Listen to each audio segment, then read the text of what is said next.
Magandang hapon po. Napikon umano ang ilang senador kay DENR Secretary Lito Atienza dahil sa di pagsipot ng kalihim sa budget deliberations. Ilang araw na raw kasi na-delay ang pagsalang ni Secretary Atienza. Nalaman ng mga senador na nanood pala ang kalihim ng laban ni Manny Pacquiao sa Amerika. Sabi ni Senador Miguel Zubiri, nagbanta pa raw ibang senador na bibigyan na lang ng pisong budget ang DENR. Hindi naman daw opisyal na lakad ang pinuntahan ng kalihim. At manganganib din daw ang kumpirmasyon ni Atienza sa Commission on Appointments.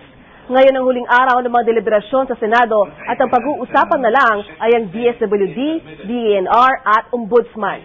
Paliwanag naman ng kalihim, ang hindi niya pagpunta sa Senate budget deliberations ay hindi naman ang hulugang irresponsable siya. Handa raw ang ahensyang ipaglaban ang budget nito. Nakalive lang daw siya ng 4 na araw dahil responsibilidad daw niyang naroon siya sa laban ni Pacman. Umaas si Atienza na maayos ito. Katunayan, dadalo siya sa deliberations ngayong hapon.